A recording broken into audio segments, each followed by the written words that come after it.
What's up? What's up? What's up? What's going on, world? Welcome to my podcast. It's just different with Ty, where I talk about sports, social, political issues, you name it, everything under the sun. Make sure you like and subscribe to the channel, hit the notification bell so you get updated on the latest news videos. Today is a special, very important episode. I have with me someone who I always looked up to, intelligent brother.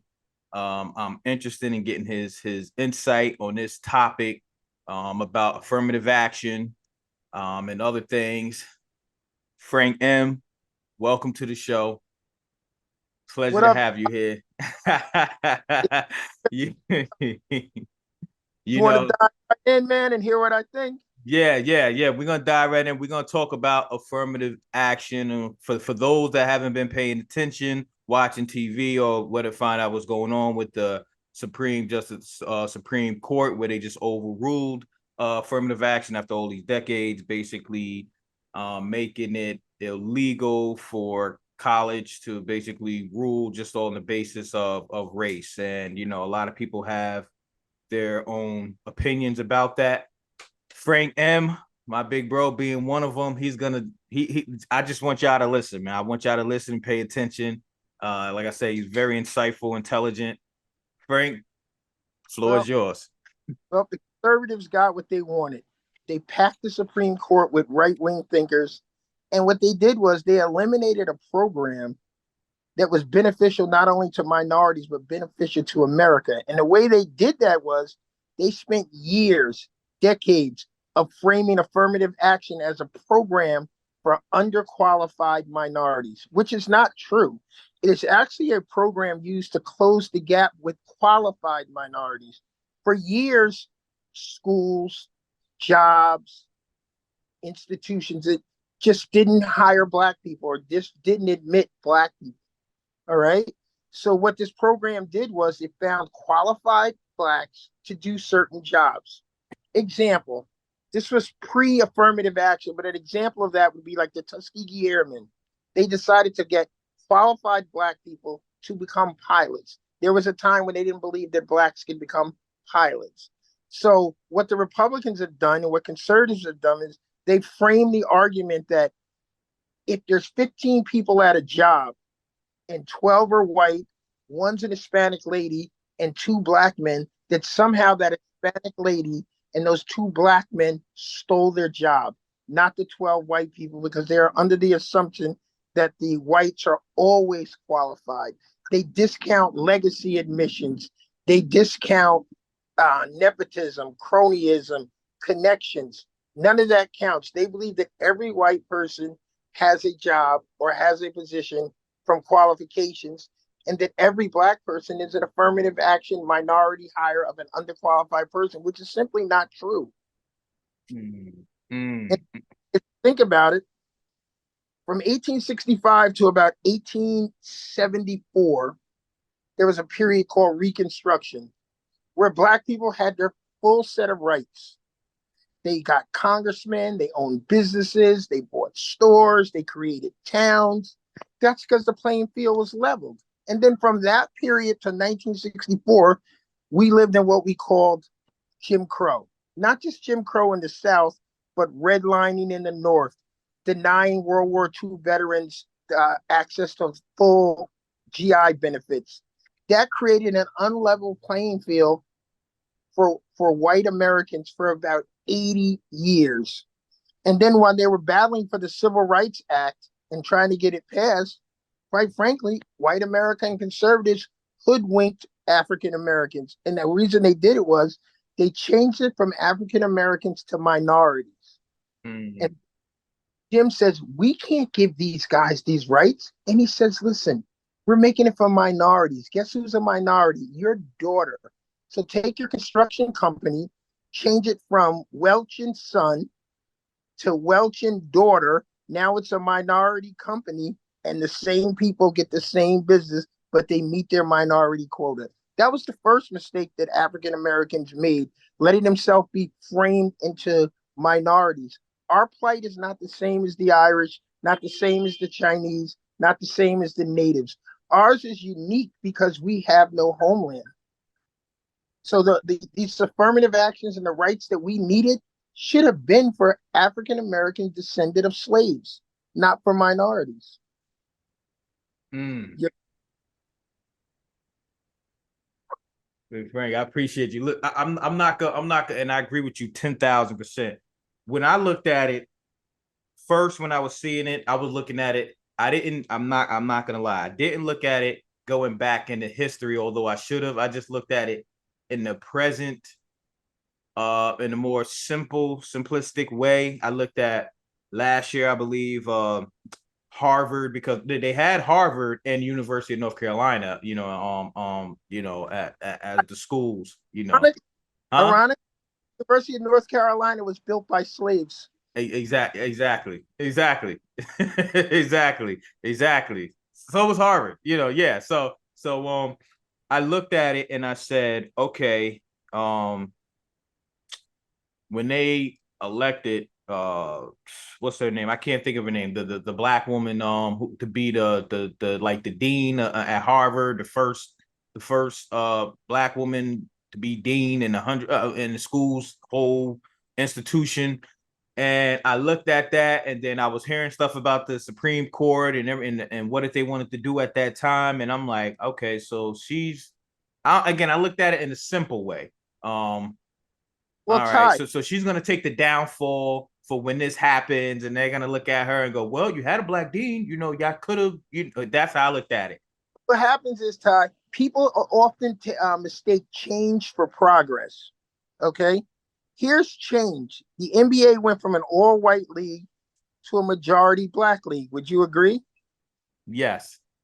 Okay, when it started, they had all-white owners. Okay, today they have Michael Jordan, one Indian owner. So is that really progress? No, that's No. change. 98% of the money is still going to the same people that it's always went to. The difference is people mistake change for progress. And here's what happens. The reason people look at things on a simplistic view, if you look at things on an anecdotal way, well, I got a good job. My wife's Caucasian. My family's homeowners. My life is good. But that's not the real world. Anecdotal evidence gives you a story of one person. Statistical data tells you what's really going on. Okay. And what's really going on is Black people in this country are not treated fairly across the board. Now, someone's going to say, I'm not a racist. You're probably not. All right. But I bet you when you go home and you have a Black boss, you tell someone, as opposed to when you have a white boss, you don't tell anybody because you expect to have a white boss. Like, these are little subtle things of ingrained racism. My teacher's Black. Your teacher's white. You don't go home and say my teacher's white, right? Because in these positions of authority. These are subtle things that are ingrained into people. Even Black people, when they go, "Oh, I live in a white neighborhood. My kids go to a white school," as if that is automatically better. So that's what's ingrained into their mind, and they don't understand that these things ingrained in people's minds shows how they act. And the reason they act that way is because they believe that. I want a Jewish lawyer. Mm-hmm. You hear that Right? all the time. Why? Why? Johnny Cochran won the most famous case as far as I'm concerned. But they go lawyer because in their mind they believe that they're the best at that. Right. And as long as people think like that, we can't level the playing field unless people understand this. What's right is not always fair. What's fair is not always right. If 10 people went to dinner and the dinner was $10, how much did each person pay? Mm. $1, Dollar, correct? $1. How about if 8 of them were children? Is that fair? Yeah, Mm. right. Because they're kids, Because right? they're kids. That's right. All right. This is what happens. If you just took the highest scores of people's SATs in California, and I believe this is true, 70% of Cal Berkeley would be Asian, right? Would be Yes. Asian if you went strictly by SAT scores. However, it takes more than intelligence to make up anything, right? That's why basketball doesn't have 5 guards. That's why basketball doesn't have 5, right? Yeah. That's Businesses have a chief financial officer, a chief operating officer, a personnel director, because you need variety. All right. Schools are enhanced by their athletic program. That is the biggest commercial most schools have. You heard in North Carolina and Duke and everything else, not because of because that's the research triangle. You heard of that because they won basketball championships, right? You're going to tell me every year, every player receiving a scholarship to Duke is deserving academically? Or you're going to tell me they can't find 15 basketball players with higher SAT scores than them? No, but the benefit that they bring to the school is they're smart enough to be there. They're athletically gifted enough for the school to excel and make the school money.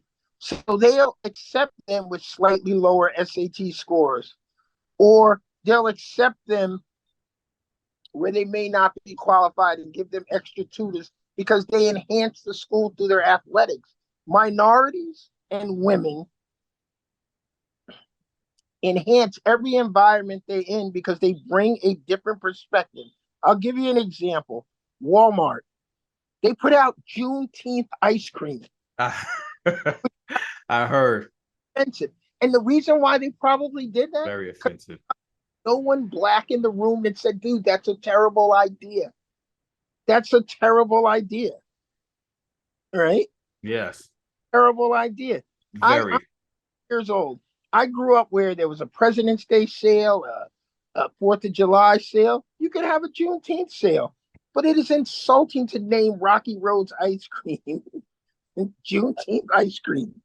But that's because they didn't have enough diversity in the room. And things like that are the problem. They think that the smartest people make the best room. The most diverse people make the best room. I Great. mean, I appreciate you, man. think about it. If you have all men in the room, you're gonna dress women a certain way. But if you have Absolutely. in the room, they're gonna say, no, no, no, no, that's not appropriate for a prom dress or this or whatever.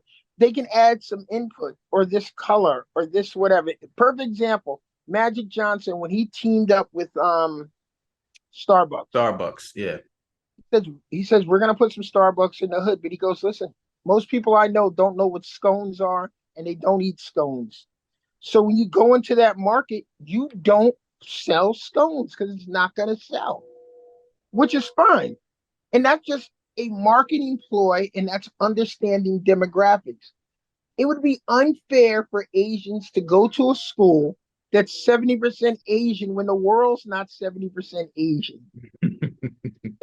No, when they're Yeah. going to people with different experiences from different regions of the country, different ages. That's why colleges need black people, white people, disabled people, gay people, military veterans who are coming to school at 25 and not 17, athletes, because all of those people, that's the melting pot. That's what makes up America.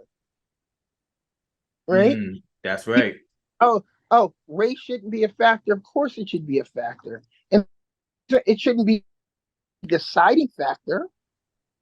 It should not be the only reason, but it should be taken into account because you need different people in different rooms to help make sound decisions for everybody. Correct. Right? I agree. I agree 10,000%. I agree. And They need you on that panel. no, you said earlier, I look at things in a simple way. People look at things in a simple way. They don't look to the next layer. Yeah. And when you don't look to the layer, something happens to you. Example, New York City. Giuliani goes, I'm getting rid of panhandlers. People go, I don't care about panhandlers. Fine. They get rid of panhandlers. I'm going to get rid of the guys washing your windows. I don't care about the squeegee man. Go ahead. I'm getting rid of 42nd Street. I don't care about people in a peep show. I don't care. Then he says, I'm going to get rid of the cabs. Right? Mm-hmm. Hey, those things, what was he able to do, black people? He was able to destroy 125th Street. There's no more vendors. Just know part of the culture, part of the pomp and circumstances of 125th Street was the outside vendors, That's was the right. community people. Now he's hoarded them all into one place, and it looks like anybody else's what do you call those things? Flea markets. Yeah, Other flea market, it doesn't look like New York City. But the reason he was able to come for them, because when he came for the panhandlers, you said nothing. that's When he right. came, you said nothing. When he came for the deuce, you said nothing. But when he come for you, there's nobody to help you, right? That's why it's a simple plan. They always go for the low hanging fruit, which everybody goes, oh, I don't care about them. Of course you don't. But look at all of those people now that are hoarded into a flea market. You go to 125th Street now, no offense, it looks like White Plains. Looks like any, Correct. right? Correct.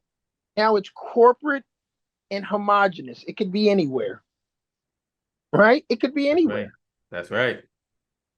And part of what the structure does is they come in little by little. We're from Peekskill.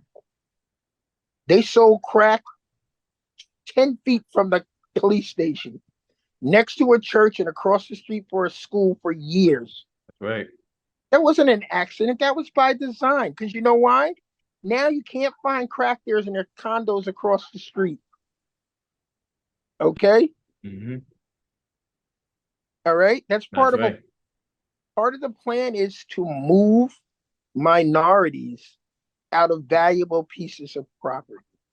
At a time, the other side of the railroad tracks, down Mm. by the shanties and everything else, now they're beautiful homes on the Hudson. That's right. Right? See it every day. Take that and you go into what JP Morgan is doing. Let's go They're and let's get into that. JP Morgan. Let's get into that. all of the rental properties in Atlanta. That's the first place they're going, right? That's right. And I'm showing that and look, as you speaking, Frank, I'm showing that right now. So people can see that with JP Morgan. Because I don't, this happened back in 2021, and people can see that where it says JP Morgan is about to spend $1 billion on hundreds of rental homes across the US on the way to becoming a mega landlord. But I'm gonna let you go on to that. Go into Right, that. right. But where are they starting in Atlanta, In correct? Atlanta, Now, why are they now? Remember how you say you look at the little thing? yes. People looking at the little picture go, "Oh, that's good. It's a corporation owning these houses. They'll be upkept. Will be better. You know what I mean? They won't have to." And they took advantage of the COVID crisis, correct? Correct. Where regular landlords and stuff. See, this is a misnomer about the COVID crisis. Really quick, it said you couldn't be evicted, but ignorant people took that to I don't have to pay my rent. So now they're all getting evicted. That's It true. wasn't that. It said you couldn't get evicted, but they were giving you 900 a week. You should have paid your rent. But notwithstanding, back to JP Morgan. Why they pick Atlanta first? Again, low hanging fruit, black community. They're probably going to make these places super nice and fancy, right? Yeah, They're right. going to buy up these and people are going to go, oh, that's good. Look at the improvement of the neighborhood. And then what they're slowly going to do is they're going to change the demographic of a state that went from red to purple that's quickly turning blue. So this has something to do with politics in the long run. They're going to buy millions of units, you said? Yeah, a whole bunch. I know they putting in $1 billion, and it's gonna be, I don't know how, it's So gonna be a lot. It's gonna be a lot. if you can move 100,000 people around and control where they live, that means you can control assembly districts, congressional districts, and that means you can literally change the demographic of a place. You can make a place that was 50% white, 30% Hispanic, and 20% black. You can turn it into an all black district if you need to. You can turn it into an all white district if you need to, right? And you can Yeah. control voting patterns. And that's what Republicans are and conservatives are adept at doing. They've lost 4 of the last 5 plural elections by numbers, but they've won the presidency with Bush and Trump by losing the popular vote because they've controlled the districts. And think about this: if JP Morgan controls all these houses in Atlanta, You don't think they can change the demographics if they wanted to? I'm the Mm, landlord who I want to, mm, right? that's right. Deeper picture. Are they doing this because they want to give affordable housing to poor people? Or are they doing this because they want to control the demographics and in turn control the politics? I would say B. So it's deeper than housing, Yeah. right? On Yes. the oh, they're getting into the rental business. But are they getting into the population control business? Are they getting into the politics business? People say, Frank, what are you talking about? What am I talking about? You see it happening right in front of you. They call it gentrification. Gentrification doesn't mean make things better. It means makes things better for certain people. People. Because it's not like they built those buildings across the street from Bowman and told the people, you guys can live there, right? They That's brought in right. a demographic. And they're eventually going to take that building. And they're doing it subtly, piece by piece. They build a place across the street from it. They give the Kylie Center to Boys and Boys girls. Club, right? They They started built building a farm, the garden called Bowman Park. Yeah. right, right. So Yeah. what they're going to do is they're going to control the demographic because eventually they're going to say this model doesn't work for this neighborhood. Look at all these expensive buildings. Bowman is now an eyesore because they couldn't take Bowman first. So what they did was they attacked from the flanks. And remember, the best victories come without a shot being fired. Remember, Mm. that's right. So what they're doing is they're building all of these nice things around Bowman. They're building the restaurant row, they're redoing the facings of the neighborhood. I know this is getting a little off topic, No, no, but keep going. but it goes back to housing, it goes back to control. So now when somebody comes, yeah, it makes no sense to have a low income housing projects next to all these beautiful buildings. So let's just take this building and convert it, right? We'll leave 20% for low income. But low income now could be $90,000, $100,000. So now you're not getting the working poor that work at Walmart or whatever. You're going to get cops, you're going to get teachers. Again, you're controlling the demographics who tend to be conservative by nature. And what have you done? You switched everything around and you've done it under the guise of housing. This is almost like the Trojan horse effect. That's why they tell you never lift tie. Remember, they told you never look a gift horse in the mouth. You know why? All right. Where were the soldiers in the Trojan horse? The They, belly. they was in the Inside. belly, inside. That's right. Bait and switch what they do, man. I'm telling you. They're building all this stuff up around peak skill, but they're building it for a certain demographic. JP Morgan is going to do the same thing. Now, I'm not saying black people aren't going to have a place to live. We're not going to say that my Spanish people aren't going to have a place to live. But by buying up all these properties, they're going to control where people live. And when you control where people live, you control the tax base. Because if you put all of the $40,000 people in one area, they have a much lower and no homeowners. They have very little property tax. They have very little money coming in, so their schools aren't as good. Their libraries aren't as good. Their services for the kids aren't as good. So you're creating the people you want, and then when those people go into the real world, taking it all the way back to affirmative action, we can't let Ty Welch in Harvard. He only got 1250 on his SATs, not realizing 1250 where he came from is as good as a 1600 for these kids who have tutors, who have the newest books, who have the newest computers. So if you skew and control the playing field, you're going to control the outcome. And that's what people don't understand. You see how that all ties together? Yes. And the reason it ties together is because it's purposeful. It's not an accident. You played sports in high school, right? Yes, sir. And you guys went all over playing, right? Yes, sir. You walked in some of those gyms and you were like, oh my God, this looks like a It's college. like a college. Yes. Ramapo, this, that. Yeah. Monroe. Yeah. You walked across there and you looked at their bench and go, man, they got as many coaches as they have players. Correct. You looked at some places and go, all their basketball coach does is coach. He ain't got to teach no classes because somebody passed the hat around and said, hey, we're going to give their version of Mr. Panzanaro 100 G's so he don't have to do nothing but worry about building a good team. These are built-in advantages that the wealthy have. And then they want to say to the minority, huh, I don't understand why you guys want to break because you got 1,300 on your SATs and all our kids got 1,550. Because that 1,300 came from a different place. It came with a different skill set. It came with a different mind that if some of you 1,500s got to that, you could maybe help change the world. But if you never get a chance to be around that person, you're not going to understand the effort, the fortitude, the amount of just natural guts and savvy that person had to get to where you're at. Mm. Example, my nieces went to private school. They took swimming lessons. The guy said to my niece, Brandy, swim just like you do at your pool at home. Because that kid thought, if you go to school with me, you're in swimming lessons with me, you gotta have a pool in your house. I got a pool in our house. My niece didn't have a house, but they would go through stuff like, Randy, let me introduce you to my nanny. Because they think everybody has a nanny, Nanny. right? So don't know, and you don't know the differences in environment and background unless you're exposed to these people.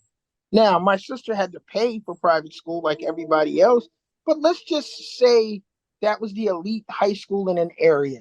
And you didn't let, and only people went there was the smartest ninth graders. But let's just say, for example, all of our elementary schools were middle schools, right? And let's say Woodside was the worst and Oakside was the best because of money, because of everything, teachers, everything, right? Right. And say Woodside was all minority and Oakside was all white kids. Those kids would still benefit by meeting the smartest kids from Woodside, even if they weren't as smart as them on paper, because they have other things to teach people besides two and two is four. There's so much other things that you can teach people from life that can help people be successful. Mm. Mm. So here's my thing. Here's my thing. When you see this going on in Atlanta, if you're a person, I mean, we see this. We don't live in Atlanta, but we see this. If you're someone that lives in Atlanta, you're a black person or Hispanic person, or if you see this going on with JP Morgan buying all this, and you have some type of inkling, like this is what they're trying to do, and you're in Atlanta, what do you do? Do you just sit back and go, oh well, because I'm poor, I can't do nothing? Do you try to get people to organize, see what's going? What do you do? What would be the steps that a person would take to try to? I mean, it's hard to stop it. This is $1 billion business, but what can someone do to try to you know, prevent this from happening? Well, as you always know, right, when you attack a problem, right, I think you got to attack a problem two ways, inside out. All right. Does that make Yeah, sense? Inside out. Meaning you need the Daryl Davises, the Al that's Sharp, that's right. Jesse Jacksons. You need the muckrakers. You need the people to scream, to protest, right? And then you need the the Colin Powells, the people that are inside to say, listen, this isn't going to work, or this hasn't do that. And this is again where affirmative action comes into play. There's got to be some set asides. There's got to be something to guarantee the rights of these people. And the reason why you have to guarantee these rights of these people is because why should one corporation be able to control? That's why they got rid of monopolies in this country. Why dollar company be able to control the housing of five peak skills? If they buy 100,000 homes in Atlanta, they basically control five peak skills, a third of Westchester County. Imagine a third of Westchester County being beholden to one person. So you need the Daryl Davises to scream, to Right. say this right. But then you also need your skillful, like Thurgood Marshall, right? He was winning the Supreme Court cases, the Brown versus the Board of it. He was fighting inside, while Martin and Malcolm and those guys were fighting outside. All Mm. right, and that approach all the time. I mean, Thurgood Marshall sued and won court cases for a lot of the rights that we have. Right? We don't have, I believe, in the civil rights movement right now. I don't believe we have a skillful litigator to say to to champion the causes of black people, because I believe, quite frankly, black people have a myopic view of situations, meaning if it don't affect me, I only see what's in front of me. I'm Mm. good. I'm good. I got a good job with the city. I got a pension. I'm good, man. I don't know what y'all talking about. I work here. They ain't never done nothing to me, right? And Correct. then you got other people, oh man, ain't nothing gonna change. I'm gonna get this money. And then you got other people going, I made it. Why can't you make it? Right? And you can't look at a problem through your, you can only see things through your prism, through your eyes, but you can't look at a problem like that. You got to look at it. How does it affect everybody? Because if it affects everybody, it affects somebody, and it could be me. Right? You got your own home. You got your good job. You're on track to a pension. That doesn't mean the city doesn't have unfair hiring practices. My cousin is a University of Pennsylvania PhD college professor. But that, how does she know if the next girl is going to be able to get into Penn with the exact same qualifications as her? Right? Mm. Obviously, she succeeded. Obviously, she graduated. Obviously, she's smart enough to be employed there. But what about the next person? You can't Clarence Thomas walk through the door and slam it. Mm. And Clarence Thomas's thing on that SCOTUS, he should have been able to tell them on the Supreme Court, listen, I'm conservative. I believe in a lot of the same things you do. But let me tell you how affirmative action should work and how it really works. And I'm a prime example of that. I went to Holy Cross and Yale, all right, which I probably in the 60s when I went would not have been able to get in if race wasn't a factor. Because I wasn't an athlete and I wasn't the smartest black person in the planet. I mean, if you think about it, W.E.B. Du Bois graduated from Harvard over 120 years ago. So it's not like we've never had qualified blacks. We've been graduating from good schools for hundreds of years. But Correct. the point being is, we want more than the exception to the rule to be able to get into the school. All right. We want the kid who got 1350 or 1400 on his SATs, who comes from a terrible school district and may not have the money. We want him to get the opportunity to go to school with a Kennedy or a mover and a shaker. And it's not for the proximity to white people, it's the proximity to power. It is the access to opportunity. That's all black people ever wanted, was access to opportunity. Right? The civil rights was not about being able to pee next to a white man in a bathroom, even though symbolically that's what it looked like because they had colored and white restrooms. But it was actually just access to the same opportunities that you, and let the chips fall where they may. I don't care if a job looks like the National Hockey League or the NBA, as long as qualified people are given the opportunity. And qualified people don't always mean the highest score. Okay? It means you have a score that's good enough, but you bring something else to the table. What does Ty bring? He might bring 5 years of previous experience from another job. He might bring his athletic ability. He might bring the fact that he plays a musical instrument. He might bring the fact that he was on the school newspaper. He might bring in the fact that he is in the theater. All of those things matter. All of those things matter.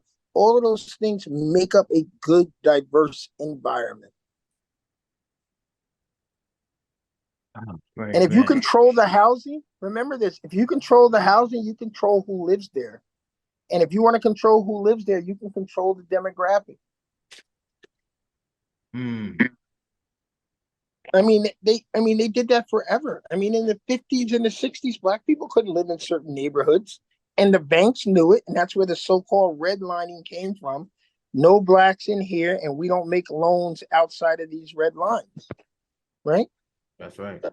JP Morgan controls this, and if they have politically motivated motives, we're going to relive redline stratification.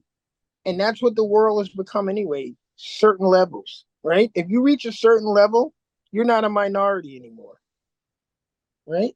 Robert K. Smith, Robert K. Smith is not a minority anymore. He's a billionaire. Jay-Z's not a minority anymore. He's a billionaire. But we don't care about the world through the eyes of the rich. We care about the world through the eyes of the average, of the regular guy. Why shouldn't your son or daughter be able to get into Harvard? And race should matter because you need, again, I'm going to repeat this. I know I'm repeating myself, but diversity is a good thing. The right people in the room prevent the wrong message being sent out. Hmm. Yo, Frank, I agree with you 10,000%. I'm happy I have you on here, man. I wanted to probably it's probably gonna get off track a little bit. Um, when we were talking about peace skill and how things are run or whatever have you. Uh, if you're a peace skillian, right? Because we're just gonna use peace scale, right? Just gonna use it as an example. What should the people of peace skill do if they see Boys and Girls Club, if they see what's being built or what was built across the street from Bowman Towers or in Leopold Park within, and they starting to get sense and they're looking at their politicians and saying, hey, what's going on? Why is this 1,900 a month for a studio or whatever? What should the people of Peekskill do? What should Black people do in the community in Peekskill to try to be heard or try to be heard? Well, I think first of all, they need to stop fighting. First of all, activists should not be referred to by elected politicians derisively as reactivists and stuff. That doesn't do anything. That doesn't do anything. And the same thing, elected politicians can't be called Toms and followers.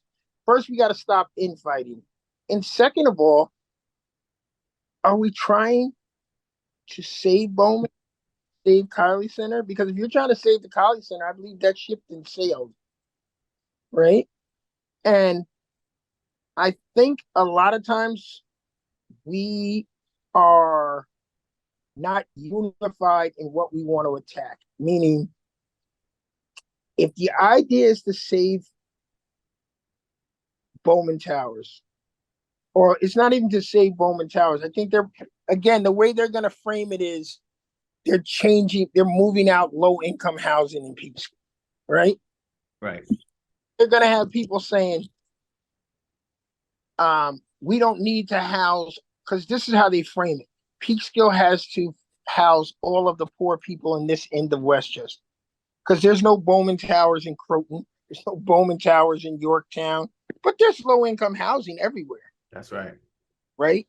They're going to tell you that the project model is outdated, it's dehumanizing, and it is not dignified for people to live. So we're going to create a more of a townhome type model, right? While again, they're taking the most valuable piece of property in Peekskill away from poor people. It's 8 stories. It is walking distance from downtown. It is less than an eighth of a mile from a major highway going north or south. All right. It is 2 blocks from a luxury hotel.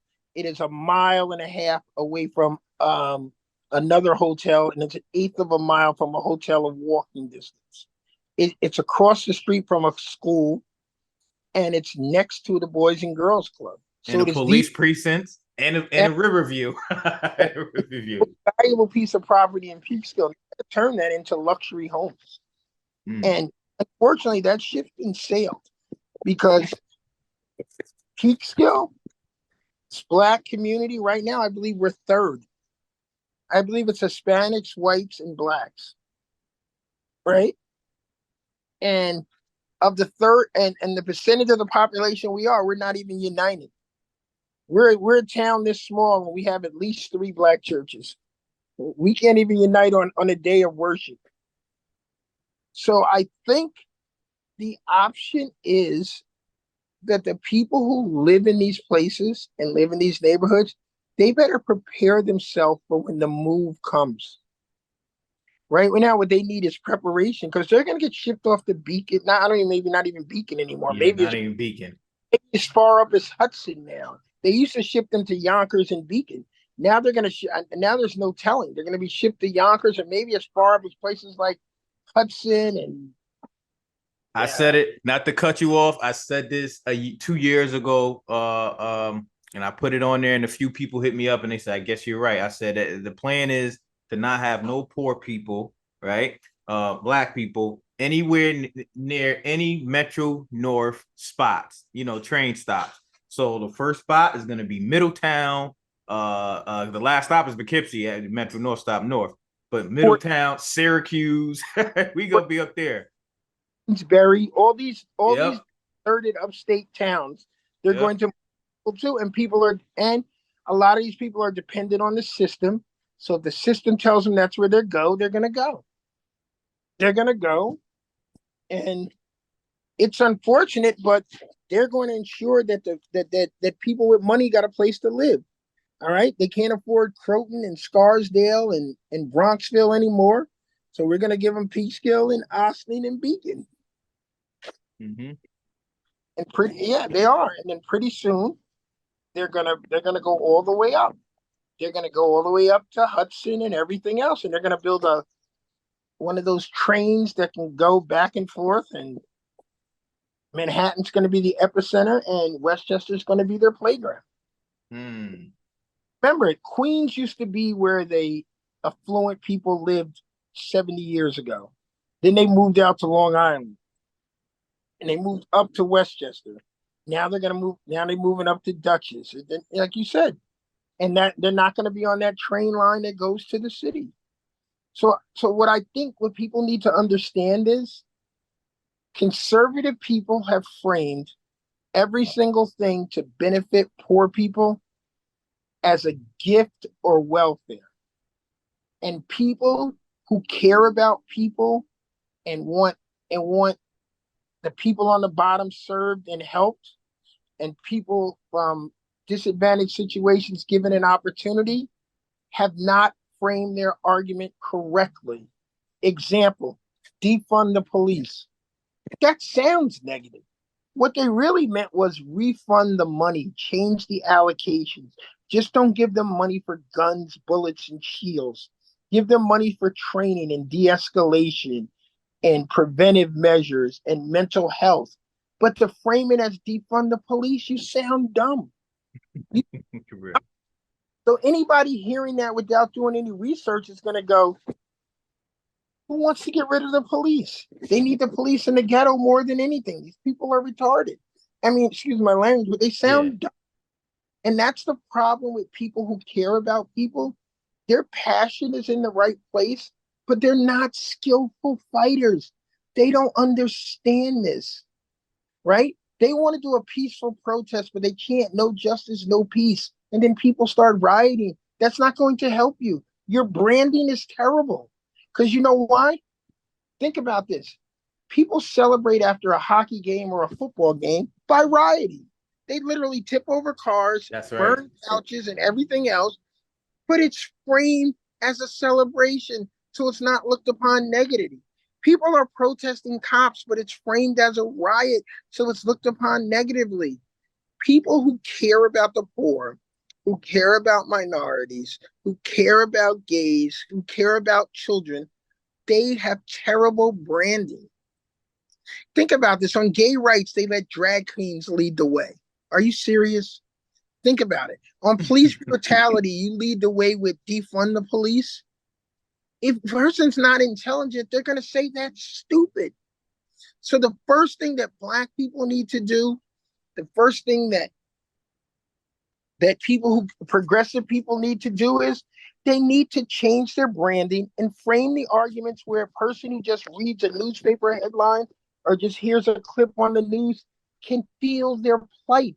Instead, when I hear defund the police, I think that sounds stupid. I do some research and I know what it means, but it's horrible branding. It is horrible branding. Do you have a dictionary near you? No, no, But no. this is how good the other side is. The word welfare means to take care of a person and their well-being. But they've changed the word to where it's such a pejorative that if they say welfare, they think of a poor person leeching off the system. That's right. But the Affordable Care Act, they made Obama the boogeyman. So now the Affordable Care Act, instead of access to insurance, they call it Obamacare, and they make it look like a minority welfare program. So the other side is so much better at framing their argument. Okay, like even Trump, make America great again. We know that's racist, but think about it. Someone says all he wants to do is make America great, right? I mean, the framing of the argument from the side of the people who want to help is horrible. So it sounds like a small thing, but if they could just frame and shape the arguments better, because who's not for people having a good education? Who's not for people having a good place to live? Who's not for a safe environment, right? Who's Right. not for good roads, right? Think about it, right? Who doesn't want our old people to have a safety net? But the Republicans have shaped it as every time you ask the government for something, you either want to turn the country socialist or you're a leech. And Democrats let themselves and progressives get themselves. That's why I don't care about either party. They let themselves get turned into the party of handouts. And it's not true. No one in the world would tell you that they don't want that they want sick people, that they want hungry children, that they want people to go to bad schools, that they want bad cops. Nobody wants that. Nobody wants that. But the way the argument is framed is they make it think that the progressive people are begging and that the people who are actually denying them their rights are right. So if black people in peak skill or minorities anywhere in America, they got to change the way they argue. I'm sorry. And it seems simple, but it's not. Words mean everything, right? Right. Right. Correct. Correct. Yo, Frank M, I appreciate you, man. I appreciate you. Is there anything else you want to say before we get up out of here, man? Because you spit a whole bunch of knowledge, facts, and people gonna have to do their research on this. Because again, I got you on here because I've known you for Ty, this is forever, just what I man. just want to tell somebody. Allow anybody you know who you think is trying to do right, allow them their lane. All right. Allow them their lane. A person isn't, because we need the barbarians at the gate. Okay. Right. Those were our Black Panthers. Those were our barbarians at the gate. We're not having this. All right. We need the spook who sat by the door. Okay. The spook who sat by the door, the Colin Powells, the Ralph Bunches, the inside people to say, hey, listen, man, you better listen to these outside agitators, the Martin Luther Kings, the Malcolm X's, because if you don't, them barbarians at the gate are going to control everything. So we need our barbarians at the gate, the Panthers. We need our spooks who sat by the door, our Ralph Bunches, our Colin Powells, and we need our outside agitators, our Martin Luther Kings, our Jesse Jacksons, because they all play a pivotal role for change. All right? Right. They all play a pivotal role. So an outside agitator shouldn't call the spook who sat by the door a Tom. The spook who sat by the door shouldn't call the barbarians at the gate savages. All right? Because everybody has a lane to fight. All right? Mm, Remember that. And correct. if you wanna affect change, you're gonna need some barbarians at the gate to agitate JP Morgan. You're gonna need some outside agitators to agitate JP Morgan. You're going to need some spooks by the door to sit down with JP Morgan and say, listen, this is what you're facing. What are you going to do? Because at the end of the day, you either control your destiny or somebody controls you. All right. And I'm out. Yo, appreciate you. It's just different with Ty. For Big Frank, I love you, man.